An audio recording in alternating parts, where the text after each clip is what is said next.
सर्वप्रथम आदरणीय तात्या आपणास विनंती करतो, आपण कृपया प्राध्यापक युवराज पाटील यांचा आपला सर्व विद्यार्थ्यांचा पालक असलेल्या एका बाबाचा आशीर्वाद युवराज आपणास मिळतो आहे.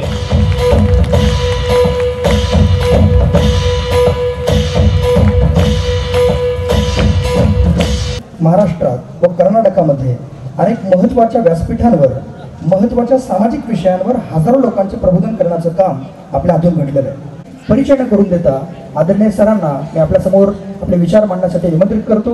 आदरणीय प्राध्यापक श्री युवराज पाटील सर.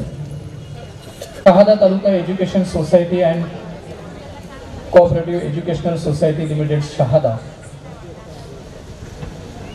कैलासवासी डॉक्टर विश्राम काका यांच्या नावाने सुरू असलेल्या व्याख्यानमालेचं हे 11वं वर्ष सुरू आहे आणि या 11व्या वर्षातलं दुसरं पुष्प गुंफण्यासाठी मी आपल्या समोर उभा आहे. काही माणसांचे विचार खूप चांगले असतात आणि काही माणसांच्याकडे काम करण्याचं धाडस असतं. ज्या माणसांच्याकडे चांगला विचार आहे त्यांच्याकडे काम करण्याची वृत्ती असेलच असं सांगता येत नाही आणि बहुतांश जणांच्याकडे काम करण्याचं धाडस असतं, परंतु त्याला चांगल्या विचारांची जोड देऊन ते काम करतीलच असंही सांगता येत नाही. पण समाज परिवर्तन व्हावा असा उत्तम विचार आणि तेवढ्याच ताकदीचं कार्य या मातीमध्ये घडलं आणि ते कार्य घडवणारे आदरणीय वनश्री तात्यासो मोतीलाल पाटील साहेब या समोर उपस्थित आहेत. मला आनंद याचा वाटला की मी कोल्हापूरवरून आलोय, छत्रपती शाहू महाराजांच्या भूमीतून आलोय. आदरणीय छत्रपती शाहू महाराजांनी त्या काळामध्ये शिक्षणाचा हट्ट धरला होता आणि तो फक्त हट्ट धरला नव्हता, तर एखाद्या विद्यार्थ्याला, एखाद्या मुलाला त्याच्या पालकाने जर शाळेमध्ये पाठवलं नाही तर त्या काळामध्ये महाराजांनी त्या पालकाला 1 रुपयाचा दंड आकारलेला होता. आणि म्हणून बहुजन समाजातली अनेक मुलं जाणती झाली, शिकती झाली. त्या भूमीतून आलोय. मगाशी सूत्रसंचालन करत असताना त्यांनी सांगितलं की ही संस्था उभी करताना काय कष्टाने ती संस्था उभी राहिली. खरं तर हे समजून घेतलं पाहिजे की महाराष्ट्रातल्या अनेक शिक्षण संस्था ज्या उभा राहिलेल्या आहेत त्या अनेकांच्या त्यागावरती उभ्या राहिलेल्या आहेत. विशेषतः कर्मवीर भाऊराव पाटलांनी छत्रपती शाहू महाराजांच्या विचारांचा वारसा पुढे नेला आणि त्यांनी संस्था उभा करताना या त्यागाच्या जोरावरती त्या शिक्षण संस्था उभ्या केलेल्या आम्हाला बघायला मिळतात. एक उदाहरण आता साहेब आठवलं, 1921 मध्ये वाळवा तालुक्यामध्ये एका वसतिगृहाची स्थापना करत असताना कर्मवीर भाऊराव पाटलांनी त्या नेरले गावामध्ये प्रत्येकाच्या दारामध्ये जाऊन उभे राहिले आणि सांगितलं की ही एक पिशवी आहे, ती पिशवी घ्या आणि घरातल्या कुंटीला अडका. त्या घरातल्या प्रत्येक माई माऊलीला सांगितलं, जातेवरती दळण दळत असाल तर 1 मूठ धान्य त्या पिशवीमध्ये टाका, कारण या गावातल्या वसतिगृहामध्ये पोरं जी शिकतात ती पोरं गरिबाची आहेत आणि त्यांचं शिक्षण जर पूर्ण व्हायचं असेल तर त्यांना राहण्याची सोय केली पाहिजे, त्यांना खाण्याची सोय केली पाहिजे आणि राहण्याची आणि खाण्याची सोय करू शकत नाहीत म्हणून त्यांचं शिक्षण थांबतंय, तर तुमचं 1 मूठ धान्य त्या मुलांचं आयुष्य घडवू शकतं. असं काम कर्मवीर भाऊराव पाटलांनी उभं केलं आणि तसंच त्याच तोडीचं, त्याच ताकदीचं काम या मातीमध्ये साहेब आपण उभं केलंय. जवळजवळ 11-12 हजार विद्यार्थी या संस्थेमध्ये शिकतायत. ही खूप अभिमानास्पद गोष्ट आहे. मला वाटतं 1972च्या दुष्काळामध्ये आपण नदी नांगरली. जो माणूस माती नांगरू शकतो तीच माणसं माणसांची मनं नांगरू शकतात, माणसांची मेंदू नांगरू शकतात. म्हणजे एकीकडे माती नांगरायची, पाणी उभं करायचं आणि दुसरीकडे माणसांचे मेंदू नांगरून त्यांना जगणं अतिशय सुफल व्हावं या हेतूनं काम करत राहायचं. हे दैदिप्यमान कार्य आज अनुभवता आलं, पाहता आलं, याचा विलक्षण आनंद आहे. या व्यासपीठाचं दुसरं पुष्प गुंफत असताना मला एक महत्वाची गोष्ट जी ऐकलेली आहे, मी जी वाचलेली आहे ती माझ्या लक्षात आली. स्वप्नातून सत्याकडे नावाचं एक पुस्तक आहे. माधुरी शहाणबाग या लेखिकेने ते पुस्तक लिहिलंय आणि त्या पुस्तकाची जर सगळी कथा तुम्ही ऐकली तर ती सगळी कथा अत्यंत प्रेरणा देणारी आहे. 1947 ला देश स्वतंत्र झाला आणि देश स्वतंत्र झाल्यानंतर 2 देश तयार झाले. त्या देशातली काही लोक आपल्या देशात येत होती, आपल्या देशातली काही लोक त्या देशामध्ये जात होती, रेल्वे भरून येत होत्या. आणि अशा रेल्वे भरून येत असताना एका रेल्वेमधून दोन्ही डब्याच्या मधल्या रॉडवरती एक कोवळ्या वयातला मुलगा उपडी झोपलेला होता. मारणाऱ्याला वाटलं की हा कदाचित त्याचं निधन झालंय आणि म्हणून काही त्या मुलाला झालं नाही. तो बेशुद्ध अवस्थेतला मुलगा आपल्या देशात आला आणि त्याला देशात आल्यानंतर शुद्ध आली आणि त्याच्या लक्षात आलं आपलं सगळं कुटुंब विस्कटलं गेलंय. त्यातली काही लोक मरण पावलेत. जेवढी काही लोक आहेत ती लोक त्यांनी एकत्र गोळा केली आणि दिल्लीपासून 150 किलोमीटर अंतराचं एक गाव आहे कर्नाळ नावाचं.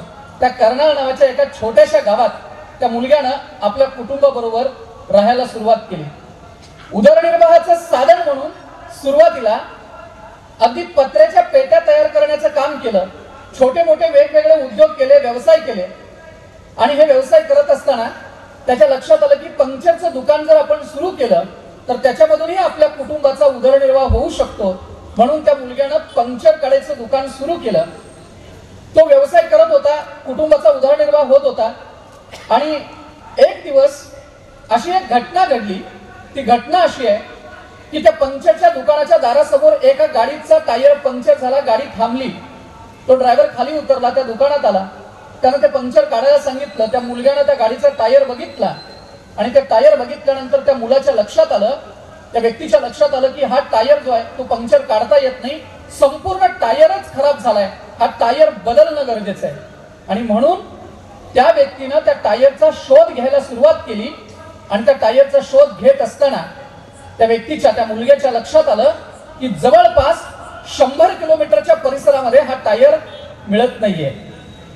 असं झाल्यानंतर व्यवसायाची एक कल्पना त्या मुलाच्या डोक्यामध्ये आली आणि त्यानं ठरवलं की जर 100 किलोमीटरच्या परिसरात हा टायर मिळत नसेल तर या व्यवसायात जर मी आलो तर मला फायदा होऊ शकतो, आर्थिक प्रगती होऊ शकते, भरभराट येऊ शकते. आणि ती कल्पना त्याची रास्त होती, सत्य होती. त्या व्यक्तीनं टायरचा व्यवसाय सुरू केला. जसं वाटत होतं तसं घडत गेलं. आर्थिक उन्नती झाली. दारात गाडी आली, घरात नोकर चाकर आले, बंगला आला, पैसा आला, प्रतिष्ठा आली. आणि त्या घरामध्ये एकूण 4 मुलं जन्माला आली. त्या व्यक्तीच्या, त्या मुलाच्या पोटी 4 मुलं जन्माला आली. आणि त्यातल्या 4थ्या नंबरच्या मुलगीचं नाव आहे कल्पना चावला. ही लहानपणापासून मुलगी इतकी जिद्दी, दारात गाडी आहे, घरात नोकर चाकर आहेत, पण ही मुलगी एकदाही कधी त्या नोकर चाकरांच्या बरोबर गाडीने शाळेत गेली नाही. स्वतःची सायकल घेऊन ही मुलगी शाळेमध्ये जायची. स्वतःची सायकल खराब झाली तर ती स्वतः दुरुस्त करायची. कल्पना चावलापेक्षा मोठा भाऊ आहे, त्या मोठ्या भावाचं नाव आहे संजय. आणि हा संजय लहानपणापासून त्याचं स्वप्न होतं की आपल्याला मोठं झाल्यानंतर पायलट व्हायचं आहे. अभ्यासाच्या खोलीमध्ये हा संजय नावाचा मुलगा विमानांची चित्र चिकटवायचा, पायलटची चित्र चिकटवायचा. कल्पना चावलाने एकदा त्यांना विचारलं, तुझ्या अभ्यासाच्या खोलीमध्ये तू विमानाची चित्र चिकटवतोयस, याच्या पाठीमागचं कारण काय? त्यावेळेस त्या संजयने उत्तर दिलं की मला मोठं झाल्यानंतर वैमानिक व्हायचंय, पायलट व्हायचंय, म्हणून मी माझ्या अभ्यासाच्या खोलीमध्ये विमानाची चित्र चिकटवतोय. आता आपली मुलं आपल्या अभ्यासाच्या खोलीमध्ये काय काय चिकटवतात एकदा आपण तपासून घेतलेलं बरं आहे. त्याच्यावरती त्यांची स्वप्न अवलंबून असतात. कारण चित्रपटवाल्याने आमच्या मुलांना स्वप्न विकलीत आणि ती स्वप्न बघायची सवय आम्हाला लावली. कुठल्या तरी माधुरीचं लग्न आपल्या बरोबर होईल असं वाटून आमच्या भागातले तरुण, आमच्या गावखेड्यातला तरुण 10-10, 15-15 वर्ष वाट बघायला लागला. आणि 15 वर्षानं तिच्या एखाद्या वेळेस लग्नाची बातमी आली की मग तो जमिनीवरती यायला लागला. आपल्या अभ्यासाच्या खोलीमध्ये कुणाची चित्र आहेत, आपल्या समोर फोटो कुणाचे आहेत, याच्यावरती आपली स्वप्न ठरत असतात. हे वेळीच त्या मुलांना कधीतरी जाणीव करून देणं गरजेचं आहे. कल्पना चावलाने ते बघितलं आणि कल्पना चावलाने आपल्या अभ्यासाच्या खोलीमध्ये अंतराळ यानाची चित्र चिकटवायला सुरुवात केली. संजयने त्याला विचारलं की तू आता अंतराळ यानाची चित्र चिकटवतेस, त्याच्या पाठीमागचं कारण काय? कल्पना चावलाने उत्तर दिलं, तुला जर वैमानिक व्हायचं आहे तर मला तुझ्यापेक्षा मोठं व्हायचं आहे, मला अंतराळवीर व्हायचं आहे. आणि फक्त हे स्वप्न त्या मुलगीनं बघितलं नाही. 10वीचं शिक्षण पूर्ण झालं, 12वीचं शिक्षण पूर्ण झालं आणि 12वीचं शिक्षण पूर्ण झाल्यानंतर एरोनॉटिक्स इंजिनिअरिंगला ऍडमिशन घेणारी ती भारतातली पहिली मुलगी आहे. वर्गामध्ये एकटी मुलगी बसलेली असायची, सगळेजण तिला सांगायचे तुला हे जमणार नाही, कारण मुलींना आजपर्यंत आपण हेच सांगत पाठीमागे टाकत आलो तुला हे जमणार नाही. पण त्या मुलगीने ते ऐकलं नाही. त्या मुलगीने सांगितलं माझ्या आयुष्याचं स्वप्न ठरलंय आणि मला ते पूर्ण करायचंय. ती मुलगी एरोनॉटिक्स इंजिनिअरिंगचं शिक्षण पूर्ण करत होती. ते शिक्षण पूर्ण करत असताना प्रचंड, आपण हे जाणीवपूर्वक लक्षात घेतलं पाहिजे, कल्पना चावलानी एरोनॉटिक्स इंजिनिअरिंगचं शिक्षण पूर्ण केलं. त्याने अमेरिकेतल्या एका विद्यापीठामध्ये एक ऍप्लिकेशन केलं. तिथं त्यांची निवड झाली. तिथल्या त्या विद्यापीठातलं सगळं शिक्षण त्यांचं पूर्ण झालं आणि 1999च्या दरम्यान नासामध्ये एक जागा निघालेली होती. त्या जागेसाठी त्या जागेची निवड होण्यासाठी 1200 टेस्ट द्याव्या लागत होत्या. मी परत एकदा म्हणतोय 1200, 12 नव्हे. तर या टेस्ट काय काय तपासलं जातं त्या उमेदवाराची निवड करत असताना. तो उमेदवार उठतो किती वाजता, झोपतो किती वाजता, खातो काय, त्याची संगत कुणाबरोबर आहे, त्याचे मित्र कोण आहेत, त्याचं वाचन कसं आहे, त्याचा आहार कसा आहे, तो व्यायाम करतो की नाही, या सगळ्या बाबी तपासल्या जातात. त्याचं कारण असं आहे, अंतराळयानात जायचं आहे तर तेवढ्या ताकदीचा तो व्यक्ती पाहिजे. ज्या व्यक्तीची निवड करायची आहे तो व्यक्ती तेवढ्या ताकदीचा पाहिजे. त्याच्यामध्ये एक चाचणी मित्र अशी असते, त्या चाचणीचं नाव आहे मानसिक क्षमता चाचणी, ज्याला आपण बुद्धिमत्ता असंही म्हणतो. मानसिक क्षमता चाचणी म्हणजे त्या व्यक्तीच्या मनाची ताकद किती आहे हे तपासलं जातं. ज्या उमेदवाराची निवड करायची आहे तो उमेदवार समोर बसलेला असतो. उजव्या बाजूला एक, डाव्या बाजूला एक, असे 2 मानसोपचार तज्ञ बसलेले असतात आणि ते निरीक्षण करत असतात, ऑब्झर्व करत असतात. डोळ्याची पापणी जरी लावली तरी ती पापणी का लावली याची ती कारणं माणसं सांगू शकत असतात. आणि अभिमानानं सांगावं असं वाटतंय की मानसिक क्षमता चाचणीमध्ये कल्पना चावला या मुलगीला, या व्यक्तीला जगामध्ये सगळ्यात जास्त मार्क आहेत. पत्रकारांनी कल्पना चावलांना एक साधा प्रश्न विचारला. तो प्रश्न असा होता, ताई तुम्हाला मानसिक क्षमता चाचणीमध्ये जगात सगळ्यात जास्त चांगले मार्क आहेत, याच्या पाठीमागचं कारण काय? आणि त्यावेळेस कल्पना चावलांनी दिलेलं उत्तर हा आजच्या व्याख्यानाचा विषय आहे. कल्पना चावलांनी दिलेलं उत्तर असं होतं, मी भारतीय वंशाची आहे आणि लहानपणापासून एकत्र कुटुंब पद्धतीत वाढले, त्यामुळे संकटांचा सामना कसा करायचा याचं बाळकडू मला माझ्या कुटुंबातून मिळालंय. या क्षमता विकसित होण्याचं धाडस जे आहे ते माझ्या कुटुंबातल्या माणसांच्याकडनं मिळालंय. एकीकडं जगाच्या व्यासपीठावरती भारतीय संस्कृतीचं, त्याच्या कुटुंब व्यवस्थेचं गुणगान एक शास्त्रज्ञ असणारी व्यक्ती गाते आहे, आणि दुसरीकडं आपण मात्र आता गावखेड्यात विभक्त कुटुंब पद्धतीला अधिक प्रोत्साहन द्यायला लागलेलो आहोत. ती सोयीची आहे असं आपण मानायला लागलेलो आहोत. पण ती काही अंशी जरी सोयीची असली तरी ती येत्या काळात माणूस म्हणून जगण्यासाठी आणि आपल्या गरजा ज्या आहेत, माणूस म्हणून ज्या गरजा आहेत त्या गरजा पूर्ण करण्यासाठी ती सोयीची नाही, हे आम्हाला मान्य करावं लागेल. आणि फक्त मान्य करून उपयोगाचं नाही, ते समजून देखील घ्यावं लागेल.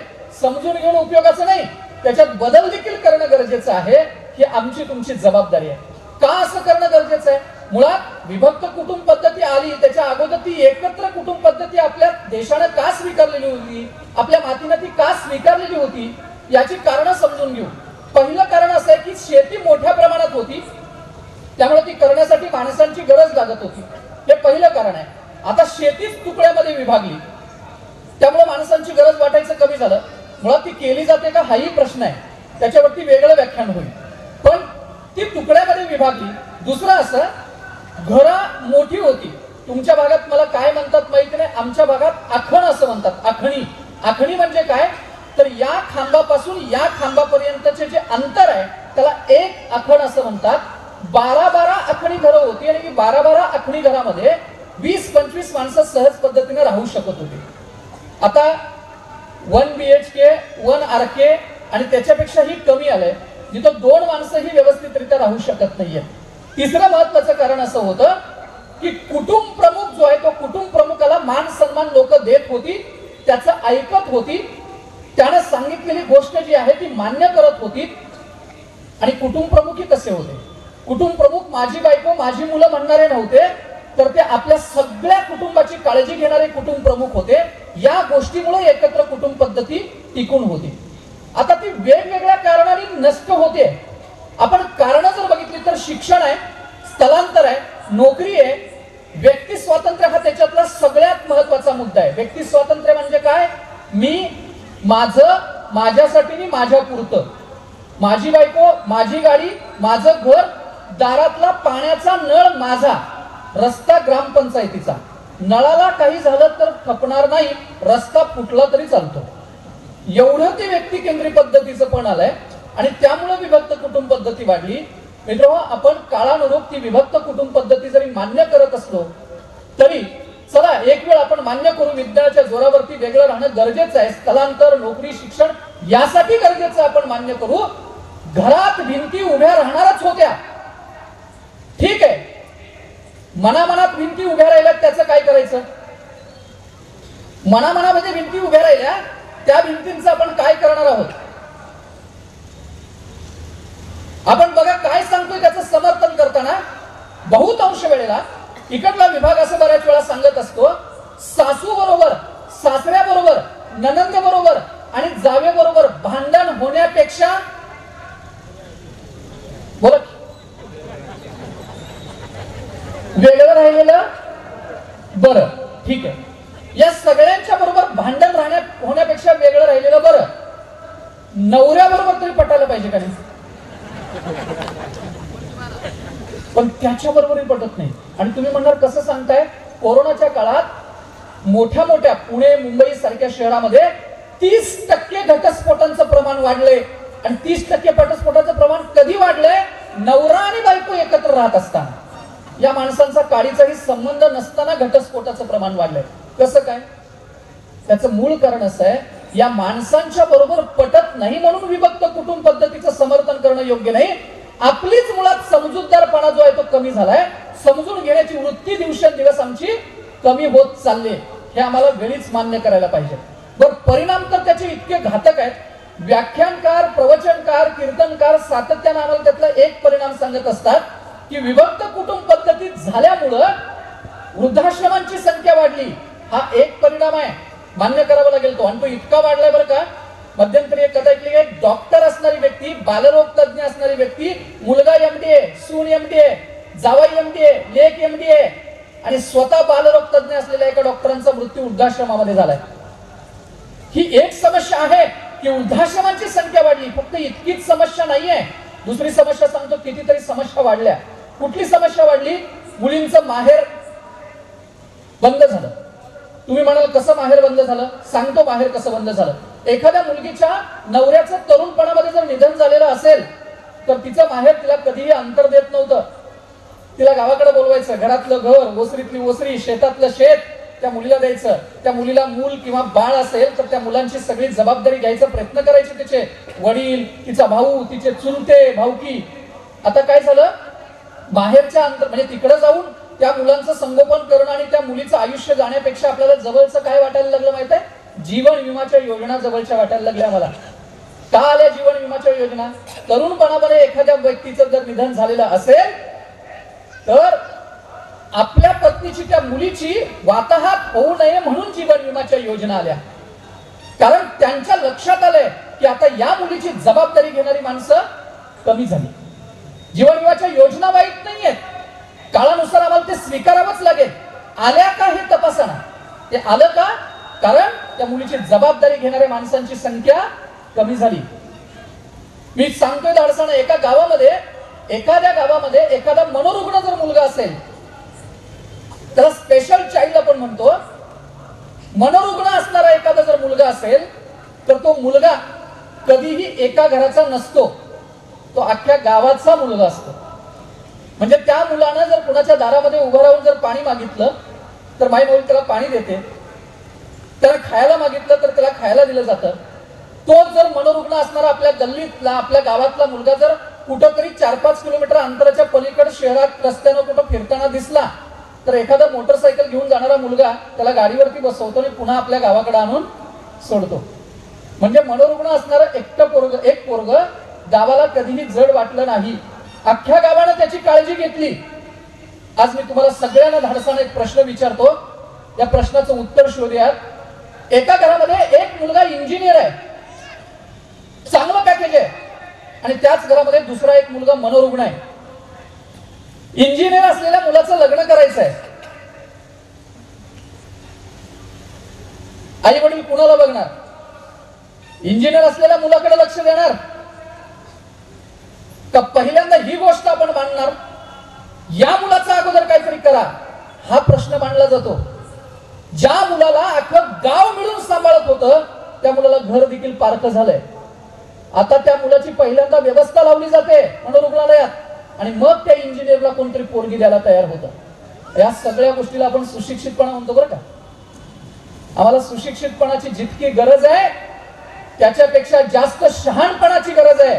कारण येत्या काळात जर कुटुंब व्यवस्था टिकून राहील तर ती सुशिक्षितपणासोबत शहाणपणा जपला तर ती आम्हाला कुटुंब व्यवस्था टिकून ठेवतात. आणि शहाणपणा म्हणजे काय तर दुसऱ्याच्या पायाला झुकायचं असतं, समोरच्याचा आदर करायचा असतो, वयानं मोठे असलेल्या माणसांना मान सन्मान द्यायचा असतो.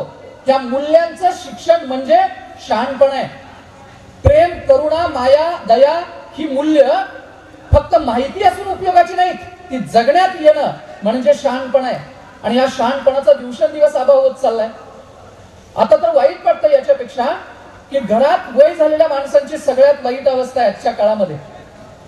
सगळ्यात जास्त वाईट अवस्था जर कोणाची असेल तर वय झालेल्या माणसांची. काय वाईट अवस्था आहे त्यांची? मोबाईलला हात लावून चालत नाही, कुणाच्या हे सांगत नाही, पर्सला हात लावून चालत नाही, बेडरूम मध्ये नॉक करून जावं लागतं. इतकंच नाही, धाडसानं बोलतो, दारामध्ये टॉमी नावाचं कुत्र पाळलेलं असेल आणि त्याच घरामध्ये 3-4 वर्षाचं बाळ असेल तर साहेब त्या कुत्र्यानं त्या बाळाचा मुका घेतलेला चालतो, पण घरातल्या वय झालेल्या माणसानं त्याचा मुका घेतला तर अनेकांना तो चालत नाही. अनेकांना तो चालत नाहीये, त्याला जवळ घेतलं तर चालत नाहीये. आणि या सगळ्या गोष्टींना आपण प्रगती म्हणतोय. मी असं म्हणत नाहीये की त्या मुका घेणाऱ्यांचं फक्त समर्थन, त्यांनीही तंबाखू खाऊन मुका घ्यायचा नाहीये, हेही लक्षात ठेवलं पाहिजे. नाही तर तोंडामध्ये तंबाखू असेल त्याचा मुका घ्यायचा असेल तर कुणीही विरोध करणं हे योग्यच आहे. पण त्या माणसांची अवस्था आता वाईट झाली. मी एक महत्वाची गोष्ट सांगतोय की हरवलं काय तर आपण हक्काचे समुपदेशक हरवले, ज्याला आपण काउन्सिलर असं म्हणतो. मानस उपचार तज्ञांची गरज आम्हाला भासायला लागली, त्याचं कारण आम्ही हक्काचे समुपदेशक हरवले. समुपदेशक म्हणजे काय तर अनुभवाचं देणं नव्या पिढीपर्यंत पोहोचवणारी माणसं आम्ही हरवली. खरं तर त्यांच्या अनुभवाचं ओझं आम्ही उतरून घ्यायला पाहिजे होतं, पण ते आम्ही घेत नाही आहोत. हे समुपदेशक काय करत होते? मी तर बसलेल्या सगळ्या आयांना प्रश्न विचारतो, तुमचं लग्न कुणी ठरवलं? सकाळी मेसेज केला, दुपारी परत आला, संध्याकाळी परत 6 पर्यंत विषय संपला, असं काय आहे का? नाही. जुनी जी माणसं आहेत त्यांचं लग्न कोणी ठरवलं? तुमच्या आई वडिलांनी तुमचं लग्न ठरवलं. आणि तुमचं लग्न ठरवत असताना असा एक माणूस होता ज्याच्या डोक्यावरती फेटा होता, नेहरू शर्ट होता, धोतर होतं. तो माणूस तुमच्या वडिलांच्या जवळ आला आणि तुमच्या वडिलांना काय म्हणाला माहित आहे? पाहुणं द्या पोरगी, काय जर अडचण आली तर मी त्याला जबाबदार आहे, मी त्याला जबाबदार आहे. फक्त एवढं तो माणूस म्हणाला नाही, जबाबदारी घेतली. त्या मुलीच्या संसारात कधी जर अडचण आली तर तो माणूस उभा राहिला, त्या नवऱ्याला सांगितलं, हे बघ पोरगी माझ्या जबाबदारीवर आणले, माझी पोरगी आहे. आयुष्यभर संसार सुखाचा होईपर्यंत त्या माणसाने कधी साथ नाही सोडली. आज परिस्थिती साहेब अशी आहे, जर एखाद्या गल्लीतल्या मुलाचं लग्न ठरवायला एखादा वयोवृद्ध माणूस निघाला तर त्याच्या घरातली त्याला सगळं म्हणतात, सगळी मामा मागे. आणि ते बिचार मागे येतं कारण त्याला संध्याकाळच्या जेवणाची चिंता आहे, त्याला यावं लागतं मागं. बरं, हे मागे येतात. आज जबाबदारी घेणाऱ्या माणसांची संख्या कमी झाली. परिणाम असा आहे, 40 वर्षाची मुलं आहेत, 4 वेबसाईट वरती नावं नोंद आहेत. सकाळ संध्याकाळ मेसेज चेक करता येते, कुठून येतो का? धाडसानं बोलतोय. काही लोकांनी तर आता ठरवूनच टाकलंय, या वर्षी काय आपण फक्त वरातीत डान्स करायला जातो की काय? हे सत्य आहे. जर त्या मुलीला तो माणूस उभा राहून सांगितलं नाही की मी तुझ्या पाठीशी आहे, तिच्या संसारात लक्ष नसतं घातलं तर कदाचित त्या घरापर्यंत कोर्ट यायला वेळ लागत नाही. आज लग्न झाल्यानंतर वर्षाच्या आत डिव्होर्स होण्याचं प्रमाण जे आहे ते सगळ्यात जास्त आहे. कारण जबाबदारी घेणाऱ्या आणि मार्गदर्शन करणाऱ्या माणसांची संख्या आपण कमी केली. तुमच्या घरात कोर्ट कधी आला आम्हाला लक्षात देखील आलं नाही. कोर्ट घरात कधी आलं आमच्या लक्षात आलं नाही. आणि त्यालाही कारण होतं की माणसांच्याकडे मी म्हणालो तसा समजूतदारपणा होता. का संसार उभे राहिले, का कुटुंब व्यवस्था टिकून राहिली. एखाद्या आईचं वडिलांच्या बरोबर जर भांडण झालं तर मी बघितलंय ग्रामीण भागामध्ये ते भांडण साहेब कधीही माहेरी लवकर जात नव्हतं. 15 दिवसानंतर कधीतरी कुठंतरी बाजारात माहेरचं माणूस भेटलं, सांगावं असं वाटलं तर ते भांडण सांगायचं. पण कदाचित तोपर्यंत ते भांडण मिटून देखील गेलेलं असायचं. आता ऑनलाईन भांडण आहे. ऑनलाईन इकडं सुरू तिकडं व्हिडिओ कॉल चालू. 2 तासात आई आणि वडील हजर. काही मुलींनी तिला संसार देखील झाकून करणाऱ्या संस्कृतीत सगळं उघडं करून दाखवायची पद्धत सुरू झाली. ऑनलाईन भांडण झालं. माफ करा कदाचित हे चुकत असेल, पहिल्यांदाच माफी मागतोय, पण आई वडिलांचा दोन्हीकडूनही मुला मुलींच्या संसारातला हस्तक्षेप घटस्फोटाचं कारण होतोय. नको तिथं करत असलेला हस्तक्षेप हा घटस्फोटाचं कारण होतोय. खरं तर त्यांना संसार करू द्यायला पाहिजे, जबाबदाऱ्या घेऊ द्यायला पाहिजे. लग्न ते हक्काचे समोर. आणि या सगळ्या गोष्टींच्या मध्ये अजून एक गमतीशीर गोष्ट काय आहे. गमतीशीर गोष्ट अशी आहे की शहरामध्ये आपण राहून आल्यानंतर या सगळ्या माणसांना, म्हणजे ही जी प्रामाणिकपणे काम करणारी माणसं आहेत, हुशार माणसं आहेत, समाजाचं देणं लागतं म्हणून धडपडणारी माणसं आहेत, या माणसांना आपण सहज पद्धतीने बावळट ठरवले. बरं का, बावळट ठरवलंय. इंग्रजीचा एखादा शब्द बोलणाऱ्या माणसाला आपण म्हणतो काय पर्सनॅलिटी आहे याची. आपण असं सहज म्हणतो ना, बरोबर आहे, काय पर्सनॅलिटी आहे याची असं म्हणतो. दाडसान सांगू, पर्सनॅलिटी हा शब्द भारतीय शिक्षण पद्धतीतला नाहीये, तो विदेशी शिक्षण पद्धतीतला आहे. भारतीय शिक्षण पद्धतीतला शब्द आहे कॅरेक्टरिस्टिक, म्हणजे चारित्र्याचा विकास म्हणजे व्यक्तिमत्वाचा विकास. आणि ही माणसं चारित्र्याने संपन्न असणारी माणसं होती ना. आता गंमत काय झाली माहित आहे का, ह्या माणसांची संख्या आपण कमी केली. उलट मी म्हणतोय आता गावाकडे जर गेलं, दिवाळीच्या सणाला गौरीच्या सणाला जर गेलं ना, कधी कधी इतकं वाईट वाटतं. बरं का, इतकं वाईट वाटतं. गणपतीच्या सणाला एखाद्या गल्लीमध्ये साहेब जर गणपतीचा सण साजरा होत असेल, एखादी मुलगी नांदायला गेलेली जर परत येणार असेल त्या सणा दिवशी, तर अख्ख्या गल्लीला वाटायचं, अख्ख्या गल्लीला वाटत होतं ना की ताई घराकडे परत येणार आहे, ताई गणपतीला परत येते. बोलू धाडसा ना, पलीकडच्या घरातली मुलगी बहीण वाटायचं बंद झालं. गल्लीतली मुलगी बहीण वाटायचं बंद झालं. एका गावातलं पोरगा आणि मुलगी जर दुसऱ्या शहरात जर कॉलेज किंवा शाळेला जात असतील तर त्या मुलीला आधार वाटत होता, माझ्या गावचा भाऊ आहे. त्या पोराला वाटत होतं माझ्या गावची मुलगी ती माझी बहीण आहे. आता पलीकडच्या घरातले मुली बहीण वाटायच्या बंद झाल्या. वाईट वाटतं सांगताना, हे कदाचित कटू वाटेल, चुलत बहिणींच्या बरोबर लग्न झालेत राव. त्याला आपण प्रगती म्हणायची का? काय शिकतो आहोत आम्ही नेमकं, काय जपतो आहोत आम्ही नेमकं. दिवाळीच्या सणामध्ये या घरातलं जर फराळ करायचं असेल तर पलीकडच्या घरातल्या मुली फराळ करायच्या, पलीकडच्या घरातल्या असेल तर त्या सगळ्या मुली एकत्र येऊन फराळ करायच्या. आता काय गंमत झाले, फराळ देखील ऑनलाईन मागवता येतो. बऱ्याच वेळा ते दिवाळीला कोणी जातही नाही. मगाशी साहेब आम्ही बोलत असताना ही चर्चा झाली होती. लाडू एका डब्यात, करंजी एका डब्यात, चकली एका डब्यात, असं सगळं होतं. आता सगळं मिळून एका डब्यात आहे. आजीला जर विचारलं, आजी कोणी नाही आलं का दिवाळीला, आजी म्हणते तिकडे शहरात आहेत, वेळ मिळत नाही, सुट्टी नाही. मग फराळाचं काय, सुनबाईनं पाठवलंय डब्यातनं, पण डॉक्टरने तुला सांगितलंय तू खायचं नाही, नंतर त्यांना सुट्टी काढूनच यावं लागेल कारण तुला डायबिटीस आहे. ती बिचारी 8-10 दिवस वाट बघते आणि ते उकिरड्यावर फेकून देते. समजून घ्या आपली संस्कृती काय होती, आपलं जगणं काय होतं. या घरातली चूल पलीकडच्या घरातल्या विस्तवानं पेटत होती, या घरातलं जेवण पलीकडच्या घरातल्या भाजीनं पूर्ण होत होतं. गावातल्या एका माणसाचं निधन झालं तर अख्ख्या गावातल्या टीव्या बंद होत होत्या, मनोरंजनाचे कार्यक्रम बंद होत होते, हे सगळं बंद होत होतं. आता पलीकडच्या घरातल्या मुलग्यानं दिवसा आत्महत्या केली तर अलीकडच्या घरातल्या कुकरच्या शिट्ट्या जोर जोरात वाजत असतात.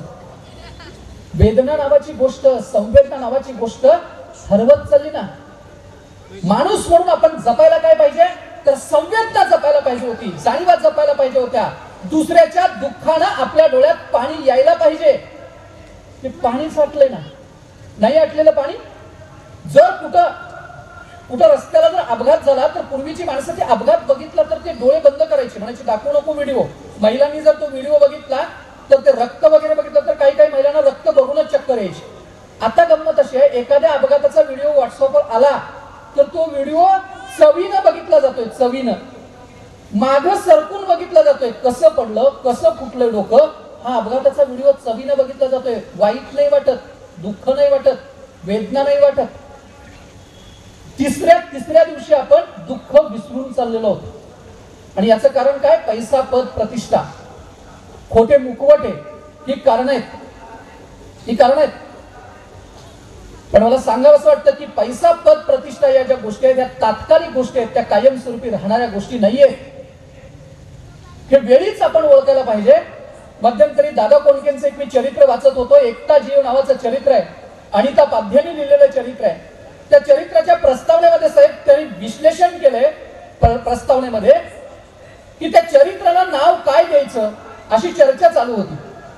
आणि ती चर्चा चालू असताना तिथे जे पत्रकार उपस्थित होते ते म्हणाले की दादा सोंगाड्या नाव द्या.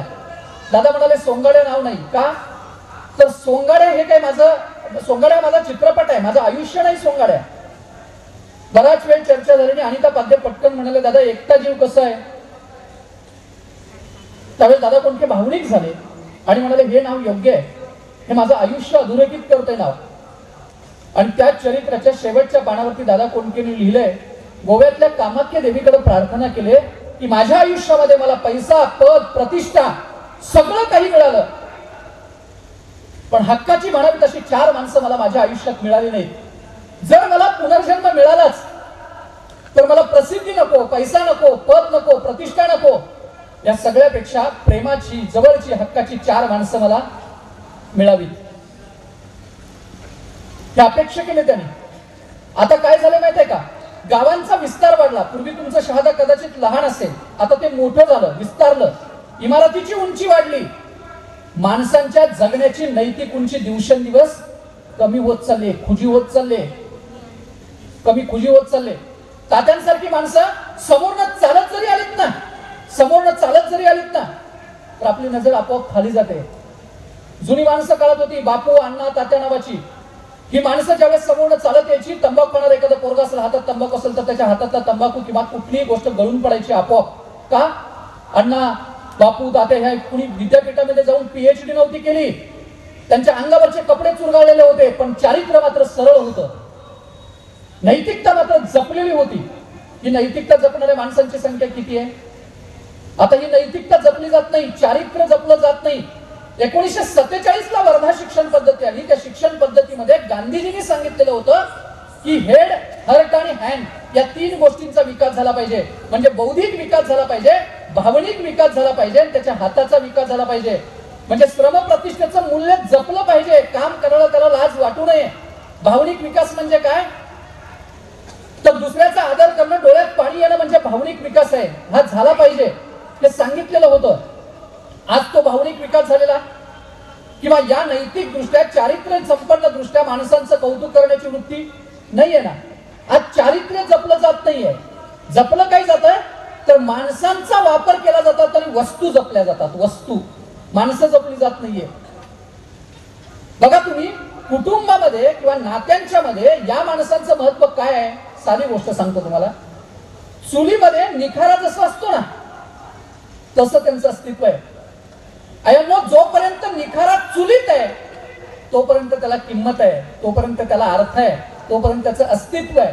एकदा का तुम्ही चिमट्यानं तो निखारा उचललात आणि 10 मिनिटं बाहेर ठेवलात, त्या निखाऱ्याचा कोळसा होतो.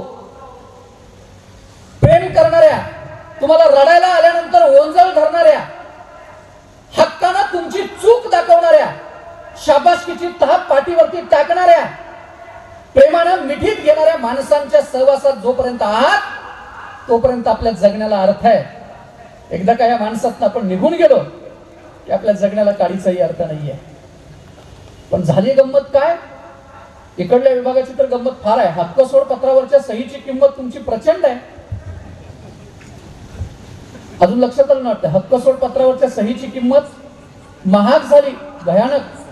आणि जर हायवेला गाव असेल, कोर्टातनच सही. या 10-15 वर्षामध्ये भाऊ मुराळी म्हणून यायचं बंद झालंय. पोरांना मामाचा गाव हरवलाय. मामीनं सरळ सांगितलंय फिरकायचं नाही इकडं.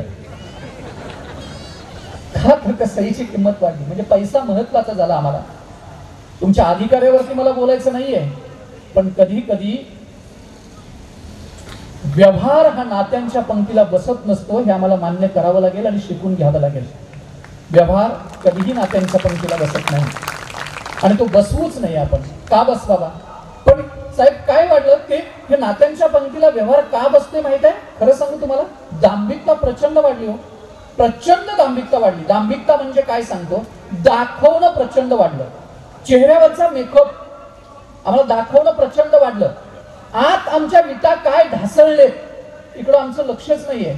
वेदना किती आहेत लक्ष नाहीये. एखाद्या माणसाला जर बाजूला घेऊन विचारलं, सांग तुझ्या आयुष्यातलं दुःख, ढसाढसा रडायला चालू करेल तो माणूस. एवढं दुःख आणि वेदना आत भरलेले आहे, पण चेहऱ्यावरती ते आम्ही दाखवत नाही. इमोजी बघा ना, तुमच्या मोबाईलवरच्या इमोजी, हे रडत असलं तरी हसतेलीच इमोजी पाठवतात. रडत असलं तरी हसतेली. आणि या ऑनलाईनच्या जगात नाती ऑफलाईन झाले, ते समजून घ्या. म्हणजे सकाळी गेलेला माणूस संध्याकाळी 6 वाजता घराकडे परत येणार असतो. समजा 6 वाजता तो परत नाही आला तर तुम्ही फोन करून बघता. फोन करून समजा त्याचा फोन लागला नाही तर आपण काय चेक करतो माहित आहे? ते ऑनलाईन कधी होतं. आणि तासाभरापूर्वी जर ऑनलाईन असेल आहे, 4 तासापूर्वी जर ते ऑनलाईन दिसलं, असं वाटतं आहे का मेलं का काय. कशामुळे वाटतं हे? तर मी म्हणालो, जगणं ऑफलाईन झालं आपलं ऑनलाईनच्या जगात, आणि आम्हाला मान्य करावं लागेल. का झालं तर दांभिकता प्रचंड. दांभिकता म्हणजे काय? दाखवणं प्रचंड. साहेब दरवर्षी त्याच खड्ड्यात झाड आहे हो. काही ठिकाणी दरवर्षी त्याच खड्ड्यात झाड आहे. फोटो पुरतं झाड. फोटो झाला की झाडाचा नाही आपला संबंध संपला. तात्यांनी झाडांचे वाढदिवस साजरे केले. सांगा ना मला, आमचं काय? फोटो पुरतं झाड. झाडं जगायला पाहिजे. कशी कशी सर? झाडं कापायची, पानं तयार करायची आणि त्याच्यावरती लिहायचं, झाडे जगवा आणि झाडे वाचवा. शाळांच्या मध्ये इन्व्हायरमेंट एज्युकेशनचे प्रोजेक्ट आहेत आता शाळा महाविद्यालयात. इन्व्हायरमेंट एज्युकेशनचे प्रोजेक्ट कशाचे? Environment education. वरती फाईल कुठली? प्लॅस्टिकची. प्रोजेक्टला फाईल कुठली? प्लॅस्टिकच्या फाईल आहेत त्या पोरा. याला म्हणायचं दाम. मी काही शाळांच्यात गेलो तर प्लॅस्टिक वरतीच काही ठिकाणी लिहिलंय, प्लॅस्टिक वापरू नका. प्लॅस्टिकच्याच बोर्डवरती लिहिलंय. ही दांभिकता ना, ही दांभिकता प्रचंड वाढली. दाखवणं ना ते प्रचंड वाढलं. यानं नाही प्रगती होणार. आपल्याला संवेदनशीलता नावाचं मूल्य प्रामाणिकपणे जपायला पाहिजे, तर येत्या काळात आमचा विकास. संवेदनशीलता नावाचं मूल्य जपायला काय विद्यापीठात जाऊन काय डॉक्टरेट करावी लागत नाही. मी सांगतो काय असतं ते मूल्य. मला अनुभव आलेली गोष्ट, माझ्या घराच्या समोर अंगण होतं. ते अंगण शेणानं सारवलेलं, मध्ये तुळशी वृंदावन, कोपऱ्यात कुठंतरी आजी अशी सुपातनं तांदूळ पाकडत बसलेली असायची. ती मुठभर तांदूळ अंगणात टाकायची, चिमण्या यायच्या, कोंबड्या यायच्या, ते तांदूळ वेचायच्या. कधी जर मी अंगणात नखे काढत बसलो तर माझी आजी मला म्हणायची की अंगणात नखं टाकू नको. मी तिला म्हणायचं काय होतंय का अंगणात नखं टाकली तर ती म्हणायची अरे तांदळाचे दाणे 4 टाकले, तुझं नख जे आहे ते तांदळाच्या दाण्यासारखं दिसतं. एखाद्या चिमणीनं किंवा कोंबडीनं तांदळाचा दाणा समजून तुझं नख खाल्लं चुकून तर तिच्या आतड्याला इजा होईल, चिमणी मरे. आजी कुठेही जीन्स पॅन्ट टी शर्ट घालून विद्यापीठाच्या पायऱ्या चढली नव्हती, पण तिला माहिती होतं चिमण्या जगायला पाहिजे. ही संवेदना होती, ही जाणीव होती, म्हणून ती मुठभर तांदूळ टाकत होती. लहानपणी आम्हाला गाणं शिकवलं जात होतं. कुठलं? इथं इथं बस रे मोरा, बाळ घालतंय चारा, चारा खा, पाणी पी आणि काय भुरकन उडून जा. साहेब आता मोराला बोलवलं जाईल, चारा दिला जाईल, पाणी दिलं जाईल, भुरकन उडून जाऊ दिलं जाईल का? शंका आहे. कदाचित व्हॉट्सअपवर मेसेज फिरतील, मोर घराकडे आलाय. संध्याकाळी बेत करूया का बघा, या फिरतील कदाचित मेसेज. संवेदनशीलता मूल्य काय, तर ही जाणीव होणं म्हणजे संवेदना. आता स्वतःच्या दारातल्या रांगोळीची रेष पलीकडच्या दारात जाऊन चालत नाही. दिवसाची आमच्या घराची दारं बंद झालेत, चिमण्याने अंगणात यायचं आयानं बंद केलं. लहानपण आपलं आठवा, तारांच्या वरती बसणारी चिमण्यांची शाळा बघत मोठं झालो आपण. आता चिमण्याने अंगणाकडे तुमच्या यायचं बंद केलंय आणि या सगळ्या गोष्टीला आपण प्रगती मानतोय. मला वाईट वाटतं या गोष्टीचं. ही संवेदना असेल तरच कुटुंब टिकून राहतं, तरच प्रेम शिल्लक राहतं. आणि प्रेम हा कुटुंबाचा पाया आहे, चारित्र्य हा कुटुंबाचा पाया आहे. मला उदाहरण आठवलं साहेब, इंडियन इन्स्टिट्यूटची ज्यावेळेस स्थापना झाली बेंगलोरमध्ये, आणि इंडियन इन्स्टिट्यूटची स्थापना झाल्यानंतर सी.व्ही. रामन सर, शास्त्रज्ञ सी.व्ही. रामन सर, विजय कुळेकर सरांनी सांगितलेलं उदाहरण होते की ते मुलाखती घेत होते. कुणाच्या? शास्त्रज्ञांच्या मुलाखती घेत होते. आणि मुलाखती घेत असताना एका शास्त्रज्ञांची त्यांनी मुलाखत घेतली आणि मुलाखत घेतल्यानंतर सी.व्ही. रामन सरांनी सांगितलं की तुमची निवड होऊ शकत नाहीये, तुम्ही जाऊ शकता. ते शास्त्रज्ञ बाहेर आले. सकाळपासून संध्याकाळपर्यंत मुलाखती चालल्या होत्या, त्या मुलाखती झाल्या आणि ते शास्त्रज्ञ तरीही बसून होते. सी.व्ही. रामन सर ज्यावेळेस केबिन मधून बाहेर आले, त्यांनी बघितलं बाहेर शास्त्रज्ञ बसलेले. त्यांना राग आला, ते चिडले. ते म्हणाले, तुम्हाला मी सकाळी सांगितलंय तुमची निवड होऊ शकत नाही, तुम्ही का थांबलाय? तुम्हाला असं वाटतं का की काहीतरी वशिला लावून तुमची निवड करून घेता येईल? तसं काही होणार नाही. ते शास्त्रज्ञ पटकन उठून उभा राहिले, म्हणाले, साहेब माफ करा, मला सकाळी कळालं की माझी निवड होऊ शकत नाही, पण मी थांबलोय त्याचं कारण वेगळं आहे. आपल्या संस्थेनं या मुलाखतीसाठी येण्यासाठी मला प्रवासाचा भत्ता दिलाय. त्या प्रवासाच्या भत्त्यातली काही रक्कम आगाऊ आली, ती शिल्लक राहते. माझ्या प्रवासाच्या भत्त्याची रक्कम कमी आहे. तो उरलेला प्रवासाचा भत्त्याची रक्कम मी त्या क्लार्ककडे देण्यासाठी थांबलोय. आता आत येऊन काय बोलतील? शास्त्रज्ञ भीत आत गेले. सी.व्ही. रामन सरांनी त्यांना विचारलं, कामावरती कधीपासून रुजू होत आहे? ते शास्त्रज्ञ म्हणाले, सर सकाळी तुम्ही नकार दिलाय, माझी निवड होऊ शकत नाही म्हणून सांगितलंय, आता म्हणताय तुम्ही कामावरती रुजू कधीपासून होत आहे, असं का? त्यावेळेस सी.व्ही. रामन सरांनी दिलेलं उत्तर फार महत्वाचं आहे. सी.व्ही. रामन सर असं म्हणाले, सकाळी तुम्हाला नकार दिला होता, तो आता तुम्हाला कामावरती रुजू व्हावं म्हणतोय, ते तुमच्या चारित्र्यातल्या संपन्नतेमुळे म्हणतोय. चारित्र्यातली संपन्नता ही ज्ञानातल्या उणीवेवरती कधीही मात करू शकते. ज्ञानातली उणीव भरून काढता येते, चारित्र्यातली उणीव भरून काढता येत नाहीये. आणि हे येत्या काळात आम्हाला शिकवावं लागेल, पेरावं लागेल, तर व्यवस्था टिकून राहील. प्रेम हा कुटुंबाचा पाया आहे, हे लक्षात घ्या की प्रेम हाच कुटुंबाचा पाया आहे, जिव्हाळा हाच कुटुंबाचा पाया आहे. पण प्रेम करायचं कुणी, शिकवायचं कुणी? येत्या पिढ्यांना प्रेम शिकवावं लागेल, ते द्यावं लागेल. का सांगतो मी तुम्हाला येत्या पिढ्यांना प्रेम शिकवावं लागेल? कारण आमच्या आचरणातनं प्रेम दाखवण्याची आणि शिकवण्याची पद्धत कमी झाली. तुम्ही म्हणाल असं का? 80 वर्षाच्या पोराचा मुका घ्यायला लाज वाटत नव्हती, अजिबात वाटत नव्हतं काही. ती त्याला जवळ घेत होती, वडील त्याला जवळ घेत होते. आता ग्रॅज्युएशनला असणाऱ्या एखाद्या मुलीला बापानं जवळ घेऊन तिला मिठी मारून तिच्या डोक्यावरनं हात फिरवलाय.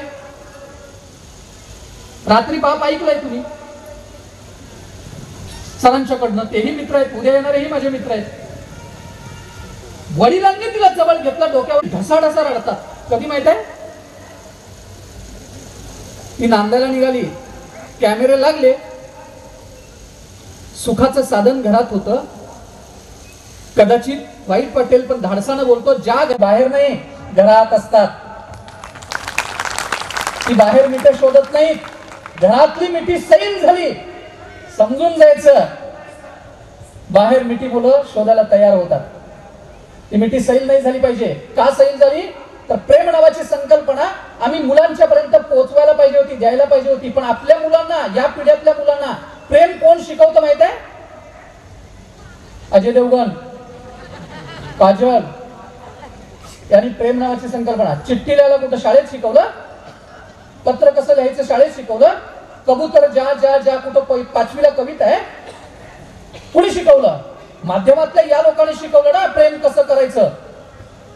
आणि ते आम्ही बघितलं कसं शिकवलं आम्ही आमच्या मुलांना. घरातल्या मुलग्याला बऱ्याच वेळा आई असं म्हणते, शेजारच्या घरात जाऊ नको का, तिथं चुलता आहे, चुलता हा जगातला सगळ्यात मोठा दुश्मन आहे, तिथं जायचं नाही, त्यांच्याकडे बघायचं नाही, बोलत नाही आम्ही त्यांच्या बरोबर, त्याच्यापेक्षा इथं बस आणि टीव्ही बघ.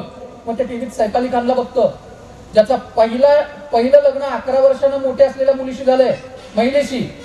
दुसरं लग्न त्याच लग्नात फ्रॉक घालून आलेल्या मुलीशी झालंय. लग्न नावाची संकल्पनाच त्याची पूर्ण होते. तुम्ही सांगायची गरजच नाही ना. काय दिलं आम्ही त्यांच्यापर्यंत? चुलता दुश्मन झाला. आणि अजय देवगण कधी जवळचा झाला? हिरो कधी जवळचे झाले? त्यांनी आमच्या मुलांना प्रेम करायला शिकवायचं. बोलू धाडसा ना.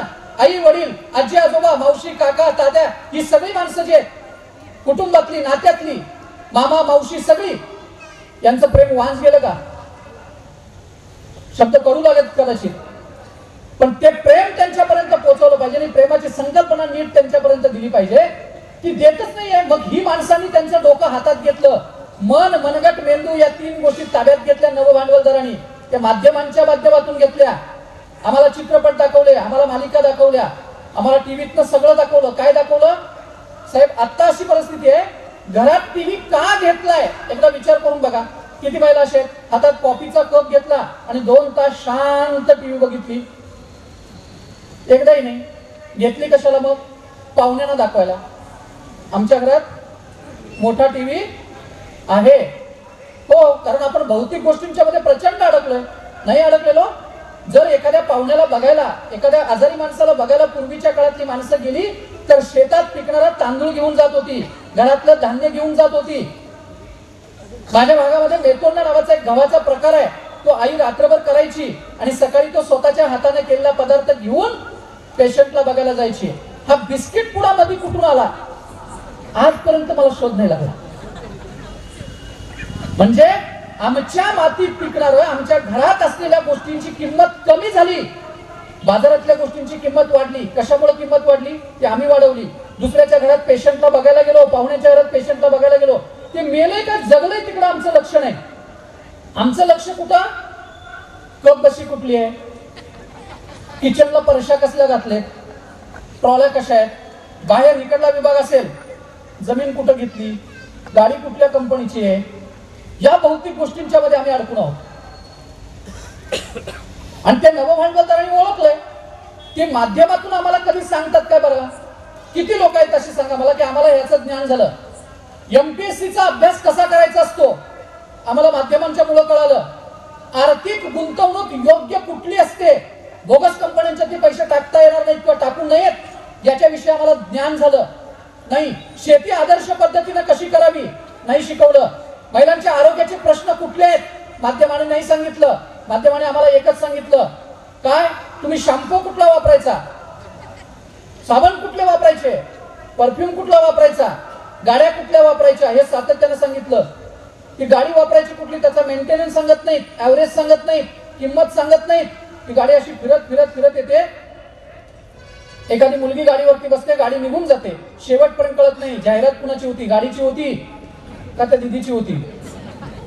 हे आम्हाला सातत्यानं दाखवलं. सकाळी उठल्यापासून रात्री झोपेपर्यंत. साहेब, शेताच्या बांधावरती काम करणाऱ्या आई वडिलांची पोरं साहेब व्हावी म्हणून तुम्ही ही शिक्षण संस्था उभी केली. माझं उलट मत आहे की याची जाणीव होणं अत्यंत गरजेचं आहे. ती वेळीच जाणीव होणं का गरजेचं आहे तर आम्हाला जाहिरात दाखवली. काय जाहिरात दाखवली माहित आहे? एक कोल्ड्रिंकची बाटली पितं एक हिरो, ते दरीतनं गाडी अशी वरती काढतं, दरीतनं नाही, या हेलिकॉप्टर मधून या हेलिकॉप्टर मध्ये असे मोटरसायकल हवेत का हवेत घुसवतं. काम करा, अभ्यास करू नका, मुलांना पुस्तकं देऊ नका, ज्ञान होईल असं घरात काय आणू नका. कोल्ड्रिंकच्या बाटलीचे बॉक्स आणून ठेवायचे. उद्या उसाला तोड आली, आदल्या रात्री 2 बाटल्या पाजून ठेवायच्या. उद्या स्कॉलरशिप किंवा एमपीएससी ची परीक्षा आहे, 3 बाटल्या चढवा. कारण जर गाडी इकडल्या इकडे घुसत असेल तर सर का नाही पास होणार? साहेबांनी कृषी संस्कृतीचं एवढं मोठं काम केलं. उच्च शिक्षित असताना देखील शेत्या भातात रमले, मातीत रमले. आज साहेब कृषी संस्कृतीचं महत्व आमच्या मुलांना सांगितलं जात नाही. दिवाळी हा सण आहे, तो इडापिडा जाऊ दे आणि गळीचं राज्य येऊ दे असं त्याच्यात म्हणतोय आपण. तो कृषी संस्कृतीचं प्रतीक आहे. मी सगळ्यांना विचारतो, खरंच तो कृषी संस्कृतीचा राहिला? भांडवलदारांच्या हातात गेला सण, कधी आमच्या लक्षात आलं नाही. आमच्या मुलांना शेताभाताचं महत्व नाही सांगितलं. आमच्या मुलांना एकच गोष्ट सांगितली, उठा. आठवलं का दिवाळीत? उठा, हे वापरा तर तुम्ही गोरे होणार. आणि गोरा माणूस हाच फक्त चांगला असतो, काळा माणूस काय असतो? वाईट असतो. काळा माणूस वाईट असतो हे कुणी पेरलं आमच्या डोक्यात? कुणी पेरलं? ज्यांच्या कंपनीचे प्रोडक्ट विकले जावेत असं ज्या कंपन्यांना वाटतं त्याने आमच्या डोक्यात पेरलं की काळा माणूस वाईट असतो. माझी आई सकाळी शेताकडे गेली, 8 दिवस सलग शेताकडे गेली, तर ते 8 दिवस शेताकडे गेल्यानंतर तिचा रंग थोडासा काळा होतो. 8 दिवस तर ती घरात असेल तर तिचा रंग थोडासा उजळतो. ज्या देशामध्ये आपण उष्णकटिबंधातल्या देशात राहतोय त्या देशातल्या मेडिकलचे पुढचे काउंटर कॉस्मेटिक साहित्यानं फक्त भरलेले आहेत. का? गोरं हे चांगलं असतं हे आमच्या डोक्यावरती सतत बिंबवलं, सतत. मग सतत बिंबवल्यामुळं काय, आणि ते बिंबवताना की काय मजेदार बिंबवलंय, एवढं मजेदार बिंबवलंय. एक हिरोईन इकडे डान्स करते सर, तिकडे एक हिरो पळत येतो, तो त्या हिरोईनला म्हणतो माझ्या चित्रपटात काम करशील का? मग तिकडनं मम्मी म्हणत एक पोरगी पळत येते,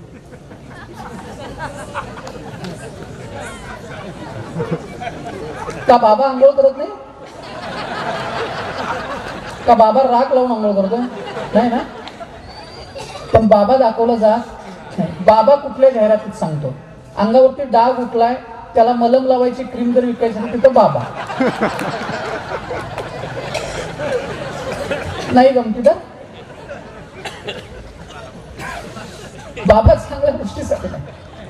भांडवलदारांनी काय ताब्यात घेतलं तुमच्या लक्षात आलं? आमचा मेंदू ताब्यात कधी घेतला आहे लक्षातच आलं नाही, कधीच लक्षात आलं नाही. कर्तृत्वाचा सुगंध दरवळायला पाहिजे, त्वचा त्यानं उजळायला पाहिजे. त्याऐवजी आम्ही कशानं उजळायचा प्रयत्न करायला लागलो. आणि जर मुलीनं गाला हात फिरवला तर ते ब्लेड चांगलं. काय समीकरण आहे का? काही समीकरण नाही, काही समीकरण नाही. आणि या पद्धती सांगल्या माणसातलं माणूस पण संपवण्याचं काम केलं नाही. माणसातलं माणूस पण संपवण्याचं. मगाशी मी बोलताना बोलत होतो सरांच्या बरोबर.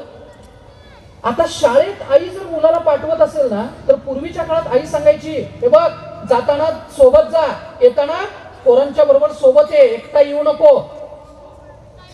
एखादं जर गल्लीतलं पोरगा गरीब असेल तर एखाद्याची आई त्याच्यात आपल्या मुलाच्या डब्यात कोरभर भाकरी जास्त टाकत होती, वाटून खा. आता आईच सांगते मुलांना घरातलं, हे बघ पाणी प्युरिफायचं दिलंय, वर्गात कुणालाही पाणी द्यायचं. मी म्हणत नाही, तुम्ही म्हणताय. म्हणजे वर्गात कुणालाही पाणी द्यायचं नाही हे घरातनं शिकवलं जातंय. हे घरातनं का शिकवलं यांनो? कारण मी म्हटलं ना, वेदना जाणवणारी व्यवस्थाच कमी झाली. वेदना जाणवणारी व्यवस्था कमी झाली. या माध्यमाने हे सगळं ताब्यात घेतलंय. आणि याचा तर तुम्ही विषयच बोलू नका, याचा या गोष्टीचा. याने गंमत अशी केली. आता काय गंमत केली बघा साहेब, याची गंमत अशी, मला विचार पडला मी गोरा इतका कधी झालो. तर त्यांची ती स्ट्रॅटेजी आहे. काय आहे? तुम्ही गोरं दिसता ही तुमची गरज झाली, ती गरज हे भागवतं. आणि आपण काय सांगतो माहिती आहे का, या मोबाईल मध्ये सेल्फी घेतला की चांगला येतो. अरे चांगला यायचं राहू दे, चांगलं वागायला शिका ना. कुठेही घेऊ दे, सेल्फी घेऊ देत नाही तर समोर घेऊ देत. याच्यावरच्या सेल्फीवरती काय अवलंबून आहे? बरं, याच्यावरच्या सेल्फीचं पुढं आता सांगतो काय कुटुंब व्यवस्था कशी विस्कटत चालली. नात्यातला संवाद संपला. नात्यातला संवाद संपला म्हणजे मी परत सांगतो, मुलगा आतल्या खोलीत आहे, वडील बाहेरच्या खोलीत. वडील आतल्या खोलीत गेले की त्यांच्याकडे न बघता पोरग बाहेरच्या खोलीत येत. तर आईला बाहेर जायचं धाडस होत नाही. तिला भीती वाटते की संध्याकाळी येईपर्यंत हे दोघं बाबा घरात काय करतात कुणास ठाऊक. ती दोघांच्या मध्ये जळत आहे, जळत. फक्त नात्यांच्यातला संवाद कमी झालाय. इतका संवाद कमी झालाय. मध्यंतरी मी एक गोष्ट वाचली. एका घरामधली गोष्ट आहे. 3 माणसं जेवायला बसलेत. मोठा मुलगा जेवायला बसलाय पलीकडं, त्याच्या मध्ये बहीण जेवायला बसले, इकडल्या बाजूला वडील जेवायला बसले. त्या मोठ्या मुलाच्या ताटातली भाजी संपली. आई त्याला विचारते, बाळा ताटातली भाजी संपले, वाढू का जेवायला, वाढू का भाजी? ऐकू जाण्याचा प्रश्नच नाही, त्याच्या कानात हेडफोन होते. आई परत विचारलं, बाळा ताटातली भाजी संपले, वाढू का? काहीच नाही. त्या आईनं बिचारानं हळू आवाजात परत विचारलं. का विचारलं हळू आवाजात? पलीकडे वडील आहेत, ऐकू जर गेलं तर महाभारतच. म्हणून तिने हळू आवाजात विचारलं, बाळा ताटातली भाजी संपले, वाढू का? तरी त्याला ऐकू गेलं नाही. बहिणीनं ओळखलं काय होणार आहे आता पुढं. ती पटकन उठली, आपल्या अभ्यासाच्या खोलीमध्ये गेली, तिथनं मेसेज टाकला, दादा पुढं बघ, आई तुला भाजी विचारते. वितभर नात्यात, वितभर अंतरावरती परिस्थिती आहे ही. परिस्थिती आहे वितभर अंतरात नाही. काही काहीतरी महाभाग असे सकाळी बाथरूम म्हणजे वॉशरूम मध्ये कानात हेडफोन आणि आतनं लॉक, बाहेरनं अर्धा तास ठोठावलं तर त्याला आत कळत नाही. अशी परिस्थिती आहे, एवढी गंभीर परिस्थिती आहे. आणि त्याच्यात पद्धत तर आता बदलत चालली. वाढदिवस साजरे केले जात होते साहेब, कसे वाढदिवस साजरे करायला पाहिजेत? आईनं मुलाचं औक्षण केलं पाहिजे, त्याला ओवाळलं पाहिजे, त्याच्या दीर्घायुष्यासाठी प्रार्थना केली पाहिजे. आता वाढदिवस कसे साजरे होतात बघा, ते गाव ओवाळतंय पण आईकडनं ओवाळून गेला घरी नाही. वाढदिवस साजरे करायची पद्धत काय बदलली? 2 केक घेऊन जायचे, एक तोंडाला लावायला, जमलं तर कुत्र्यांना खायला घालायला, आणि दुसरा केक काय करायचा? कापायचा. कापायचा कशानं साहेब? तो तलवारीनं केक कापायचा. गाडी अशी आडवी लावायची रस्त्यावर, त्याच्यावर केक ठेवायचे, तलवारीनं केक कापायचा, फोटो काढायचे, सोशल मीडियात अपलोड करायचे. ही प्रबोधनाची मालिका आहे, 11 वर्ष अखंडित चालू आहे. मला माझा साधा प्रश्न आहे, तलवारींची गरज आहे? आहे? 350 पावणे 400 वर्षापूर्वी छत्रपती शिवाजी महाराजांनी घोड्याच्या पाठीवरती सिंहासन लादून सह्याद्रीच्या दऱ्याखोऱ्यात ते वादळासारखं घोंगावत राहिले आणि तलवारीच्या आणि मनगटाच्या जोरावरती स्वराज्य उभं केलं. त्या काळात तलवारींची गरज होती. धाडसानं सांगतोय, महाराज आज असते तर महाराजांनी तलवार घेतलीच नसती. महाराजांनी 2 तचा वापर केला असता. 2 त. पहिला त तराजू म्हणजे व्यापार, दुसरा त तंत्रज्ञान म्हणजे टेक्नॉलॉजी, आणि या 2 तचा वापर करून जगावरती राज्य केलं असतं. बाहेरच्या कंपन्या ऑनलाईन तुम्ही खरेदी करता, त्या कंपन्या आपल्यापर्यंत दारापर्यंत येऊन पोहोचल्या. महाराज आज असते तर स्वराज्य जगाच्या कानाकोपऱ्यात महाराजांनी पोहोचवलं असतं. त्या महाराजांनी त्या वापरलेल्या तलवारींचा वापर कशासाठी आपण करतोय? गरज नाही ना केक कापण्यासाठी. बरं, त्याचे फोटो काढायचे, सोशल मीडियात अपलोड करायचे, आणि सकाळपासून रात्रीपर्यंत एकच काम, लाईक किती आल्या, कमेंट किती आल्या, लाईक किती. आणि त्याच्यातनं जर दिल्लीतनं एखादी कमेंट आली, हिरो सारखा दिसतोस, सर 4 दिवस ते हवेतच, जमिनीवर येतच नाही, ते येतच नाही जमिनीवरती. त्या मुलांना माझी विनंती आहे, संध्याकाळी 5 वाजता एक मेसेज टाकायचा, 5,000 रुपयाची गरज आहे, जागेवर ब्लॉक. तुम्ही आभासी जगात हिरो होण्यात काय मजा आहे? बरं, त्या मुलानं मुलीनं आपल्या घरातल्या आपल्याला सांगितलं, तुम्ही हिरो सारखे दिसता, भूमिकेत काय बदल होईल, जगण्यात बदल काय होईल? आपल्या काही होणार नाही. काय जगण्यात बदल होईल सांगा मला? आर्थिक प्रगती होईल, चांगल्या ठिकाणी व्यवसायाला भरभराट येईल त्या कमेंटनं? नाही. पण आपण त्याच्यात गुंतून आहोत. 8-8 तासाच्या वेब सिरीज आहेत, 8-8 तासाच्या वेब सिरीज आहेत.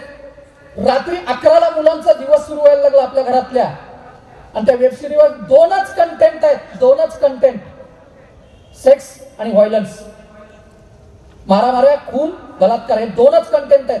आपल्या मुलांना ते सातत्याने दाखवलं जात आहे, त्याची गोडी लावली जाते.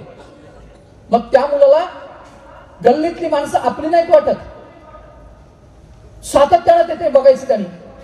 मग ते आता तर गंमत अशी आहे, महाराष्ट्रभर कार्यक्रमाला जाणं होतंय. माझी गाडी ज्यावेळेस मोठी असते सोबत, मी रात्रीच्या वेळेस ज्यावेळेस कार्यक्रम करून परत जातो ना, त्यावेळेस मी ड्रायव्हरला माझ्या बऱ्याच वेळा सांगत असतो, हे बघ, गाव जवळ आलं की गाडी जरा हळू घेत जा. गाव जवळ आलं की. तो मला म्हणतो, सर गाव जवळ आलं की तुम्ही गाडी हळू का घ्यायला लावताय? मी म्हटलं त्याला, हे बघ, कानात हेडफोन घातलेलं पोरग एखादं गल्लीतनं चालत कुठनं बाहेर येईल बोळातनं, काय नाही सांगताय. ही मुलं 4-4 किलोमीटर चालत जातात साहेब अशी, कानात हेडफोन, रात्री 12 पासून पुढं. ते अमावस्या म्हणत नाहीत, पौर्णिमा म्हणत नाहीत, एखादा साप अडवाईल म्हणत नाहीत, कुठं काट्यावर पाय पडेल म्हणत नाही, काही नाही. तुम्हाला धाडसानं बोलतो, असं जर तुमच्या घरात आजूबाजूला कोण असेल तर तुम्ही समजून जायचं, पिलू नावाचा प्राणी 1-2-3 वर्षात घरात येणार आहे. पिलू पिलू नाही कळालं? पिलू पिलू ते होणाऱ्या सुनबाईला पिलू म्हणते. पिलू हा पिलू इतका डेंजर आहे, रात्री 3 वाजताही जागा असतो सर, आणि ती एकमेकाला 3 वाजता विचारतात जेवलं का म्हणून. काय डेंजर. त्याच्याही पुढे आहे, सर्दी झाली, खोकला आला, ताप आला, पहिल्यांदा कुणाला कळायला पाहिजे? आई किंवा वडील. पिलूला आधी कळतं. आणि ते पिलू इतकं भारी, ते बदामाचं चित्र जर त्यानं पाठवलं, यामध्ये डॉक्टर देखील जागेवर फेल होते, इतक्या फास्ट ते कमी येतं. काय गंमत आहे, नाही गंमत? बोलू धाडसाना. 3 तासाचं तुमचं कॉलेज आणि 5 तासाची शाळा आईच्या टाचांना पडलेल्या भेगा आणि वडिलांच्या हाताचे घट्टे जर विसरायला लावत असेल, बंद करा, गरज नाही त्याची. संस्कार आणि आदर नसणारं शिक्षण, एखाद्याचं हसणं फक्त तुम्हाला आई वडिलांचं कष्ट विसरायला लावत असेल तर कशासाठी करतोय आपण हे? या मातीचा वारसा काय समजून घ्या ना. 750 वर्षापूर्वी या मातीमध्ये ते चालते ज्ञानाचे बिंब, अवयव सुखाचे कोंब, याला माणूसपण भांब लौकिक भागू नावाची ओवी लिहिली. पर्सनॅलिटी डेव्हलपमेंटचा पहिला मंत्र 750 वर्षापूर्वी या मातीत आहे. आणि आम्ही काय सांगायला लागलो? मध्यंतरी सोशल मीडियात एका मुलग्याने टाकलं, एका बाजूला भाकरी आहे साहेब आणि एका बाजूला पिझ्झा आहे, आणि त्या भाकरीच्या खाली त्या मित्रानं लिहिलंय गरीबाचा पिझ्झा. भाकरी गरीब कधी झाली? भाकरी गरीब नाही झाली, भाकरी कमावणाऱ्या आई वडिलांचं कष्ट गरीब केलं आम्ही, आणि पिझ्झाला आम्ही श्रीमंत केलं. उलट आम्ही भाकरीला श्रीमंत करायला पाहिजे होतं, ते नाही झालं ना, नाही केलं आम्ही त्यांना. आणि या गोष्टींच्या मुळे नवभांडवलदारांनी आमचा मेंदू सातत्यानं ताब्यात घेतलाय. रात्री 2-2, 3-3 वाजेपर्यंत मुलं जागी आहेत. कशासाठी? या गोष्टी करण्यासाठी. आता तर गंमत आहे सर, काय शिकवलं जाते माहिती आहे का? ते अनु मलिक आहेत, अनु मलिक ते ऍक्टर. खाना हो गया तो एक हैंड रमी हो जाए, रमी पे है का?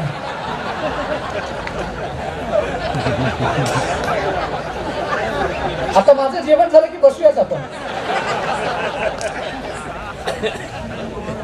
कारण मी काय आज जात नाही. 750 किलोमीटर अंतर आहे माझं. कोणी सांगितलं हे? कोणी सांगितलं आमच्या मुलांना? म्हणजे जेवण झालं, आता जुगार खेळत बसा. एवढं वाईट आहे, किती वाईट आहे सांगा ना. ज्ञान नावाची गोष्ट मित्र, तुम्हाला आर्थिक स्वातंत्र्य लवकर प्राप्त व्हावं असं आम्हाला कधी काही शिकवलं नाही बरं का. आम्हाला हे सांगितलं, तुम्ही त्या लेवलवरती पैसे लावा, तुम्ही याच्यावरती पैसे लावा, त्याच्यावरती. ह्या सातत्यानं बातम्या चालू आहेत आणि आम्ही ते बघतोय. का सांगा ना, कशासाठी? महापुरुषांचे चरित्र आपल्या घरात का असू नये? छत्रपती शिवाजी महाराजांचं चरित्र आम्ही का वाचू नये? महापुरुष आम्ही का समजून घेऊ नयेत? काल सावित्रीबाई फुलेंची जयंती झाली. टीव्हीवरती एक बातमी बघत होतो. एक पत्रकार कॉलेजमध्ये शिकणाऱ्या मुलींना सावित्रीबाईंचा फोटो दाखवत होत्या आणि पत्रकार विचारत होत्या, यांना ओळखता का तुम्ही? 90% मुलीने उत्तर दिलं नाही. या मुलींना शिक्षण मिळावं म्हणून ती स्त्री स्वतःच्या अंगावरती शेण टाकलं, लोकांनी ते सहन केलं, दगड मारलं ते सहन केलं. त्या सावित्रीबाईंचा इतिहास आम्हाला वाचावा असं वाटत नाही, समजून घ्यावं असं वाटत नाही. प्रेरणा मिळण्यासाठी काय करावं लागतं?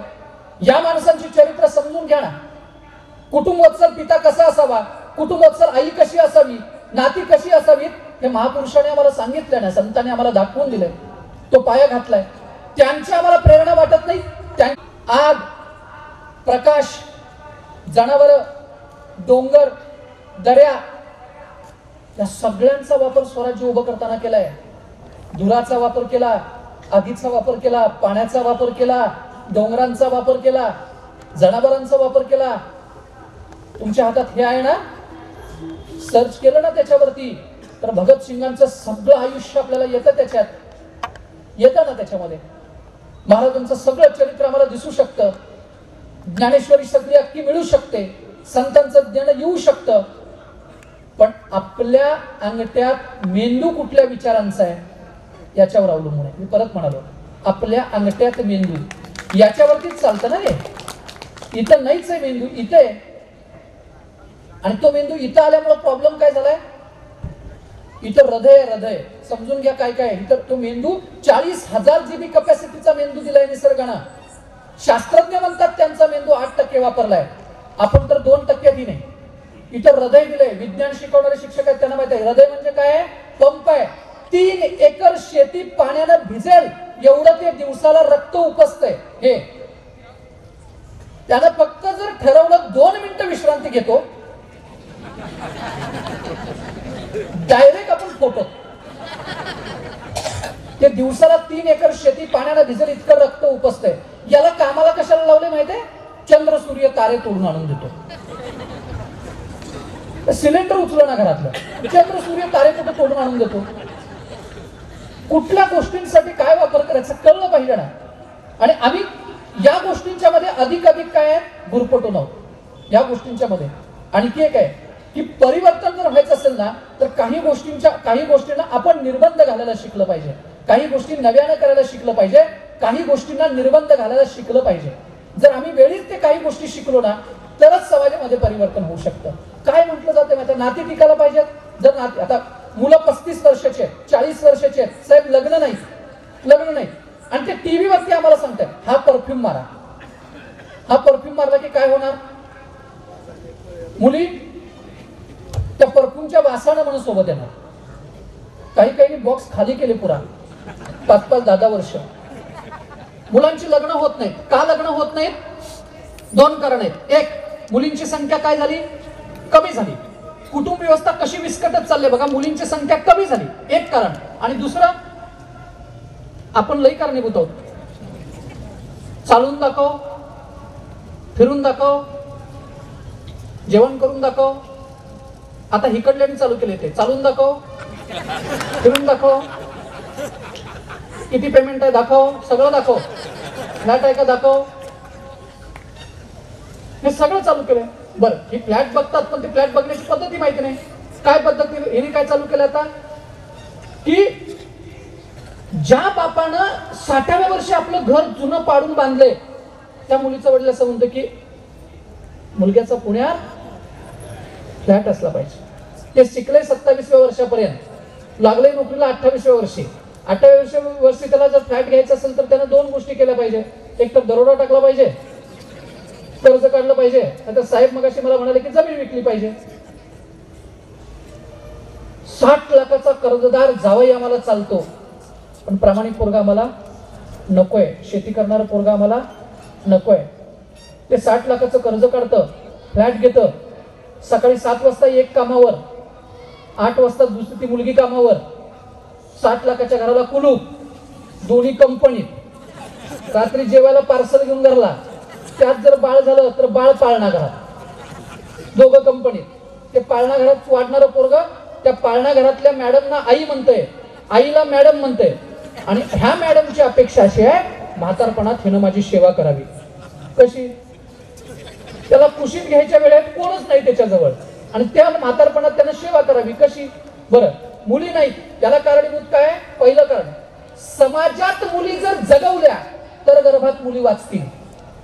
मी परत एकदा म्हणतोय, समाजात मुली जगवल्या तर गर्भात मुली वाचतील. समाजात मुली कशा जगवायच्या, आता साधं उदाहरण आहे.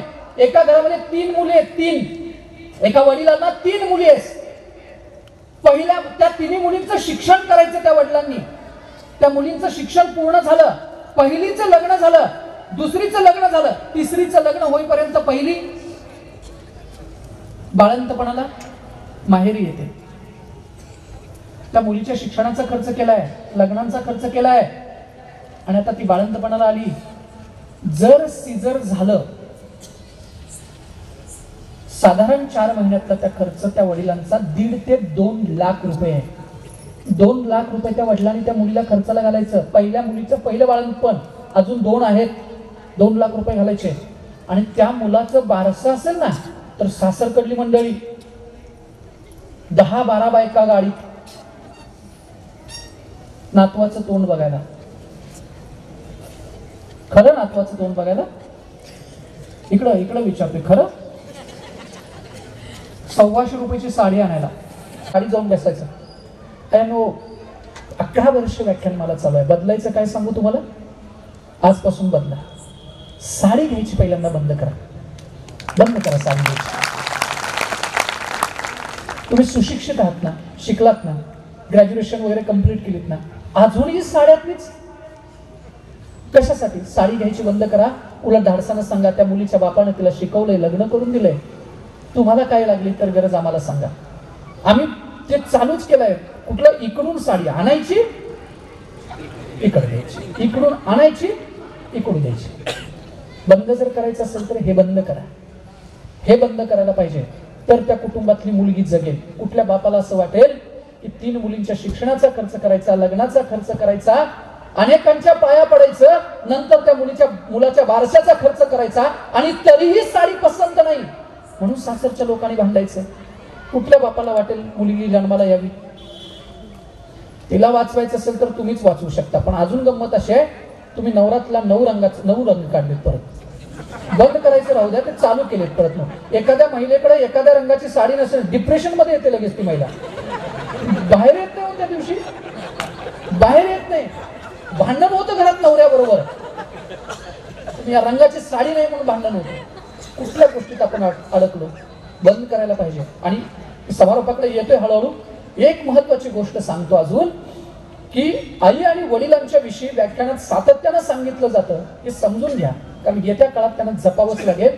ते फक्त एका कुटुंबासाठी म्हणून नव्हे, तर संस्कृतीचं रक्षण करण्याच्या हेतूनं त्यांना जपावं लागेल. ही व्यवस्था टिकवण्याच्या हेतूनं त्यांना जपावं लागेल. शांघायमध्ये, चीनमध्ये लग्नाचा बाजार भरला जातो. अजूनही सालगडी नावाची पद्धत आपल्याकडे अस्तित्वात आहे. किती वाईट आहे सांगा ना. लग्नासाठी वडिलांना गडी राहावं लागतं. ही सालगडी नावाची पद्धत आपल्याकडे अस्तित्वात आहे अजून. किती वाईट वाटतं या गोष्टींचं. या गोष्टी बदलायच्या असतील तर म्हणून आई वडिलांचं महत्व लक्षात घेतलं पाहिजे. आणि ते किती आहे, मी तुम्हाला साधी गोष्ट सांगतो आहे. जोपर्यंत आई तुमची माहेरात आहे तोपर्यंत तुम्हाला माहेरात अधिकार आहे. तोपर्यंत तुम्हाला स्वयंपाकघरात माहेरात जाता येतं. जोपर्यंत आई माहेरात आहे तोपर्यंत तुम्ही माहेरला गेलात, 1 दिवसासाठी गेलात तर कदाचित 3 दिवस राहून याल. आणि आई माहेरात नसेल तर 2 दिवसासाठी गेलात तर 2 तासात परत येऊ शकाल. परत या. आईचं महत्व, वडिलांचं महत्व वेळीच जाणवायला पाहिजे, ते तरुणांना देखील. मला एक गोष्ट आठवते. लातूरचे सचिन जगताप नावाचे माझे मित्र आहेत.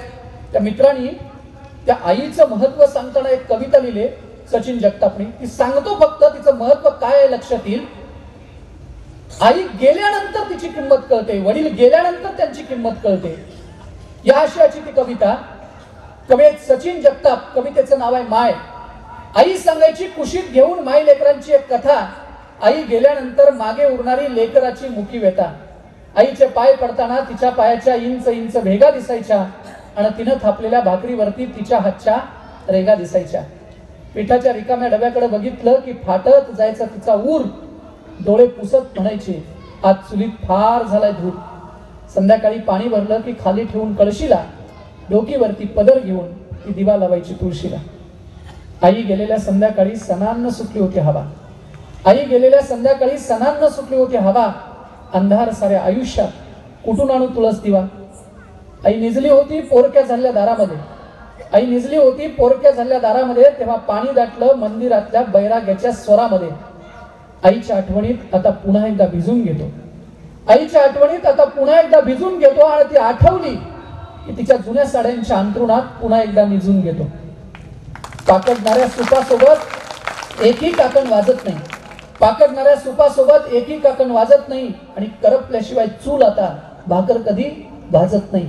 आई गेली तेव्हा दारामध्ये उरला होता मुका दंगा. आई गेली तेव्हा दारामध्ये उरला होता मुका दंगा. आणि असल एक जर चमत्कार तर आई दाखव पांडुरंगा. असल एक जर चमत्कार तर आई दाखव पांडुरंगा. सचिन जगताप यांची ती कविता. आई नाही दाखवता येत एकदा गेल्यानंतर, पांडुरंगाला देखील दाखवता येत नाहीये. ही माणसं आहेत तोपर्यंत त्यांचा आदर केला पाहिजे. जर आम्ही तो करू शकलो तर निश्चितपणे ही व्यवस्था टिकून राहणं शक्य होईल. ते शक्य करणं आमच्या हातात आहे. जाताना 2 महत्वाच्या गोष्टी, 3 महत्वाच्या सांगतो. आणि समारोपाकडे येतो. पहिली गोष्ट, माफ करायला शिका. सोडून माफ करा, सहजपणे माफ करा. आयुष्य इतकं मोठं नाही हो आपलं, इतकं मोठं नाही. सकाळी गेलेला माणूस संध्याकाळी घराकडे परत येईल का नाही याची शाश्वती नाहीये. अशा काळात आपण जगतोय. आत्ता बोललेला माणूस 10 मिनिटात निघून गेला, अशा काळात आपण जगतोय. माफ करा. काही माणसं म्हणतात काय, मी 25 वर्ष त्याच्याबरोबर बोलत नाही. अभिमानानं बिरवायची गोष्ट नाहीये. बोलता येतं तोपर्यंत बोला. ऑक्सिजनचा मास्क लावला की डॉक्टर देखील बोलू देत नाही. 2 वर्षापूर्वी आपण अनुभवलंय. माफ करा, सोडून द्या. मिठी मारा, जवळ घ्या, डोक्यावर हात फिरवा. मैत्री असेल तर ते टिकवा. स्वतःहून पुढाकार घ्या, स्वतःहून पुढाकार घ्या बोलायला. नाती जपायचा पुढाकार स्वतःहून घ्या. मोठे व्हा. 1962च्या वर्णभेदी लढ्यामध्ये साहेब नेल्सन मंडेलांना अटक केली. 27 वर्ष मंडेला तुरुंगात राहिले. त्या 27 वर्षामध्ये त्या तुरुंगातल्या अधिकाऱ्यानं त्या मंडेलांचा इतका छळ केला, त्यांना संडास साफ करायला लावले, खड्डे खाण्याला लावले, सगळं साफ त्यांना करायला लावलं, सगळं काम करायला लावलं मंडेलांना. 27 वर्ष हा माणूस तुरुंगात राहिला. 27 वर्षानंतर ते बाहेर पडले आणि बाहेर आल्यानंतर त्यांच्या राष्ट्राध्यक्ष पदाच्या शपथविधीचा जो कार्यक्रम होता, त्या कार्यक्रमाची एक पत्रिका सन्मानानं त्यांनी त्या तुरुंग अधिकाऱ्याला पाठवली होती आणि पहिल्या रांगेत त्यांचं स्थान ठेवलं होतं. जर 27 वर्ष छळ केलेल्या माणसाला जर आपण माफ करू शकत असेल तर नात्यातल्या घरातल्या माणसांना आपण का माफ करू नये? सहजपणे माफ करा. दुसरी महत्वाची अत्यंत गोष्ट, सोडून द्या. इकडला विभाग रे, सोडून द्या, लगेच सोडून द्या. मी आता काल परवा कार्यक्रमाला व्याख्यानाला इकडे येत होतो. सकाळी पहाटे येत होतो आणि मी आणि माझे बायको बोलत उभारलो होतो माझ्या अकॅडमीच्या कामाच्या संदर्भात. आम्ही चहा घेत होतो, दोघ जण चहा घेत असं बोलत उभारलो होतो आणि बोलता बोलता तिच्या हातातला चहाचा कप निसटला. ती कप आवरायला गेली आणि किचनच्या फरशीचा कोपरा इथं जोरात लागला. मी हसलो मोठ्याने, म्हणजे हसू शकतो, अंडरलाईन सेंटर हेही सांगतो. होय, काही माणसं हसत नाहीत अहो, काही माणसं अजिबात हसू शकत नाहीत. हसतील कुठली, शक्य नाही काही ठिकाणी. आणि इकडली जे काही हसतायत ना, कदाचित ते लांब बसलेले असतील ताई, म्हणून हसतात. हसेल तर ते हसलो आणि हसल्यानंतर त्या म्हणाले, हसताय का तुम्ही? लागलं इतकं जोरात. मी म्हटलं या गोष्टीसाठी हसलो. लागू नये असं वाटत असेल तर सरळ सोडून द्यायचं. हा कुटुंबातला मंत्र आहे. लागू नये असं वाटतंय, सोडून द्यायला शिका. तिसरा मंत्र, नम्र राहा. नम्र. बाटा कंपनीच्या मालकांना एका पत्रकाराने प्रश्न विचारला, तुम्ही इतके मोठे कसे झालात? बाटा कंपनीच्या मालकाने उत्तर दिलं होतं, आयुष्यभर लोकांच्या पायाकडे बघत राहिलो म्हणून इतका मोठा झाला. मोठं व्हायचंय तर पायाकडे बघत राहिलं पाहिजे. ते राहत अशी अपेक्षा व्यक्त करतो. आतापर्यंत बोललो त्यातील आकार माझा नाही, उकार माझा नाही, शब्दही माझे नाही, सारं काही त्याचं आहे. आशयाचा तो स्वामी, शब्दवाही मी भिकार आहे. चुकून एखादा शब्द घसरला असेल, वाईट वाटला असेल तर तो माझा मला परत करा. जे चांगलं आहे ते सगळं तुमचं आहे, घेऊन जा. जाता जाता चंद्रमेंदीच्या खुणा नावाच्या पुस्तकातील रमण रणदिवेंच्या या 4 ओळी समोर ठेवतो आणि रजा घेतो. केवळ आपल्या स्वार्थासाठी कलह नसावा घरामध्ये, केवळ आपल्या स्वार्थासाठी कलह नसावा घरामध्ये. आपुलकीच्या नात्यामधूनही स्नेह जपावा घरामध्ये. येणाऱ्याला पाणी द्यावे, मुखात वाणी गोड हवी. येणाऱ्याला पाणी द्यावे, मुखात वाणी गोड हवी. जाणाऱ्याच्या मनात फिरुनी येण्यासाठी ओढ हवी. ऐसा प्रेमळ माणुसकीचा झरा व्हावा घरामध्ये. केवळ आपल्या स्वार्थासाठी कलह नसावा घरामध्ये. भांड्याला लागतेच भांडे, भांड्याला लागतेच भांडे. विसरून जावे क्षणामध्ये, परस्परांना समजून घ्यावे. अळी नसावी मनामध्ये, रुसवे फुगवे नको फुकाचे. मोद राहावा घरामध्ये. केवळ आपल्या स्वार्थासाठी कलह नसावा घरामध्ये. यातलं हे कडवं माझं आवडतं कडवं आहे, ते अत्यंत आवडतं कडवं आहे. नित्य काळजी घरात घ्यावी वय झालेल्या पानांची. नित्य काळजी घरात घ्यावी वय झालेल्या पानांची. ज्याची त्याला द्यावी जागा वयाप्रमाणे मानाची. एक मुखाने निर्णय घ्यावा, नको दुरावा मनामध्ये. केवळ आपल्या स्वार्थासाठी कलह नसावा घरामध्ये. आणि या कवितेचं शेवटचं कडवं असं आहे, लळा जिवाळा आत असावा, नको उमाळा वर करणी. लळा जिवाळा आत असावा, नको उमाळा वर करणी. नको घराला गर्व धनाचा, लीन राहावे प्रभू शरणी. दिवसा रात्री परमेशाचा वास असावा घरामध्ये. केवळ आपल्या स्वार्थासाठी कलह नसावा घरामध्ये. केवळ आपल्या स्वार्थासाठी कलह नसावा घरामध्ये.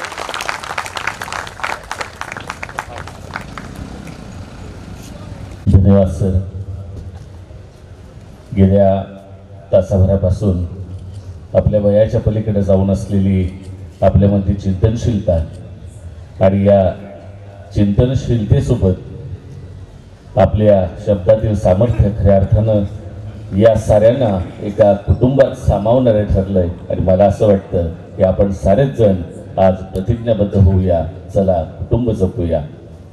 खरं तर असं म्हणतात की आठवड्यामधले 7 वार हे येतात आणि जातात, मात्र या 7च्या पलीकडे सातत्यानं एक वार आमच्या सोबत असतो, जो तुम्हा सर्वांना संकटांमध्ये नेहमी अंजारत असतो, गोंजारत असतो आणि प्रसंगी ढालून पुढे उभा राहत असतो. त्याला आपण परिवार म्हणतो, कुटुंब म्हणतो.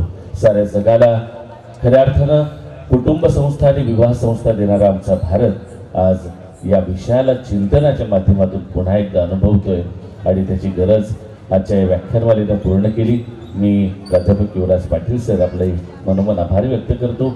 आम्हा या सर्वांच्या वतीनं, नंदुरबार जिल्ह्यातील शहादा तालुक्यातील आलेल्या सर्व मान्यवरांच्या वतीनं, आज आयोजक असलेल्या आमच्या संस्थेच्या वतीनं आणि आयोजन समितीच्या वतीनं देखील आपण या ठिकाणी आलात आणि आम्हाला समृद्ध केलं. आम्ही आपले पुन्हा एकदा आभार व्यक्त करतो. धन्यवाद. उद्या महाराष्ट्रातील सुप्रसिद्ध कवी अनंतजी राऊत मित्र वनव्यामध्ये गारवासारखा अतिशय सुंदर अशा गीतांचा आणि त्यांच्या पहाडी आवाजातील कवितांचा नजराणा घेऊन या ठिकाणी येत आहे. उद्या रात्री 8 वाजता आपल्याला त्याला वेळ द्यायचा आजच्यासारखा, म्हणून आपण सर्वजण 7:30 वाजता या ठिकाणी आलात तर 8 वाजता आजसारखा कार्यक्रम आपण सुरू करू शकू.